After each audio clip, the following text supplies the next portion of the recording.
So, how in the world did you decide to investigate this topic of your new book, The Long History of Not Being a Mother?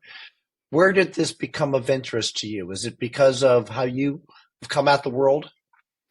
It actually came out of my personal experience of finishing graduate school. I went to UC Berkeley. I got my PhD and I took the only job that I got, which was a postdoc at United States Military Academy at West Point. And so I went from this environment that was a bunch of Berkeley graduate students and Silicon Valley tech people, none of whom were thinking, even thinking about having children yet or maybe at all. And I landed on a military base where everyone who was my age, all of the women had two, three, four children. Wow. And it was incredibly jarring. And I found myself sort of contemplating why would this be? And I found that I wasn't satisfied by cultural explanations. It wasn't just that, in the Bay Area, people don't have kids, so people don't have kids. And on a military base, people tend to, so they do. I was sort of searching for what other explanations there might be, and I started Huh. looking around and being like, okay, so what are the other factors that I can see here? And I started to realize that on a military base, there's subsidized housing, subsidized daycare, free Oh, healthcare, gosh. these like community networks of army wives where because they move a lot, they're sort of set up to receive new people and really help them in material terms. And so it became very clear to me that those were factors that were allowing people to have these large families. And then, of course, as soon as you leave a military base, those factors like don't apply anymore. And so it seemed to make sense to me that those factors were part of the explanation of why people off the military base are not having large families. Okay, and you really cannot open up a magazine or newspaper anywhere without seeing stories about concerns about the declining fertility rate. Um, and and and so I guess this question is what's driving all of this? If I had the answer, I think I would be a lot more famous than I am. No, I think that it's complicated. It's a constellation of factors because as I just noted, my own experience was observing a group of people who were effectively my peers who did have all kinds of social and policy support that made it possible for them to have larger families, and then a group of my peers who don't have those policies and support networks who were having fewer children. But that isn't the only that can't be the only driver. And we know Right. that because in Europe, for example, countries like France and the Scandinavian countries, they do have very supportive policies. They have extended paid maternity leave. They have health care. They have subsidized daycare. They have paid time off, all things that we don't have in the United States. And their fertility rates are higher than ours, but not by a whole lot. Hmm. In the US, we're around 1.7. France is the highest in Europe at 1.89. So we can see that has like a marginal benefit. And it certainly helps the lives of parents there. But it isn't, it isn't the difference between sort of a radically different fertility rate. So there are Well, other things going on. Something I didn't know is that there is an annual World Happiness Survey, which surveys okay. people about their contentment in countries around the world. And one of the sort of standing findings is that in the United States there is no kind of parent, and that includes like step parents, it includes parents of young children, it includes empty nesters whose children have gone to college. There is no kind of parent that is as happy as people without children. It finds that parenthood brings people contentment, it brings them satisfaction, but it doesn't make them happy. In fact, it makes them less happy than people without kids. The interesting thing there is that it's That's a not big actually. insight, isn't it? Yeah, I mean, it's. I think it's really, really startling. It's something that we should pay attention to as a Yes, country that agreed. wants to support parents.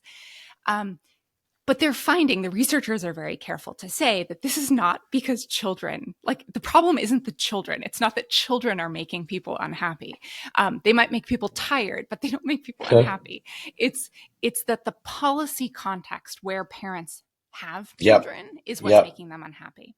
So if you look to those countries that I keep mentioning, like France and the Scandinavian countries, where they have these really supportive policies for parents, that happiness gap goes away. And in fact, in the Scandinavian countries, parents are significantly happier than people without children. And so that to me is just such a huge insight about where we are failing Yeah. as a society, policy wise and support wise for parents. It is possible to make parents more happy. We're just not doing it. The New York Times columnist and podcaster Ezra Klein said something recently that I've been thinking about, where he was saying that J.D. Vance has come out and said, well, people without children are bad and that therefore they should pay higher taxes. And Klein was like, well, that's kind of the child tax credit, right? Like, we do have the child tax credit, which lowers taxes for Yes. families, but it's a really weird way of talking about the child tax credit. And we can consider the child tax credit as a pro-family policy. I'm certainly in favor of it. But J.D. Vance isn't framing it as a pro-family policy. He is talking about policies as like anti-not having a family. Yes. Which is a really, I think that's a really important shift in the Republican Party, from being Yep. explicitly pro-family to being anti-not having a family. Hmm. And that means that there's room for people like Minnesota Governor Tim Walz to come in and say, actually, I'm supportive of reproductive rights, but I also am supportive of real pro-family policies like maternity leave, like prenatal health care, like, subsidized daycare and affordable daycare. And so I think it's a really subtle but important shift in the way people like J.D. Vance are thinking about parenthood, that it's not about helping people have a family. It's about punishing people for not having a family. Right. Interesting. If you are asked by the White House, under whichever order it is, and this thing is, I'm getting worried about fertility rates in this country, what do you think we could do about it, Peggy? What would you bottom line for them? Well, I would be an annoying academic who would say it's complicated, right? That's our favorite line. Yep. I think so. The happiness survey results suggest that two things have the biggest impact on parents' sense of well-being, and that is paid time off and maternity leave, parental leave. Okay. So it is time off from work to have your children, and then time off from work to spend time with them and enjoy them. And you can imagine kids would be much more enjoyable if you could spend a month or two every summer just hanging out with them and not worrying about work. So those two things have a huge impact on parental well-being. So I would say start there.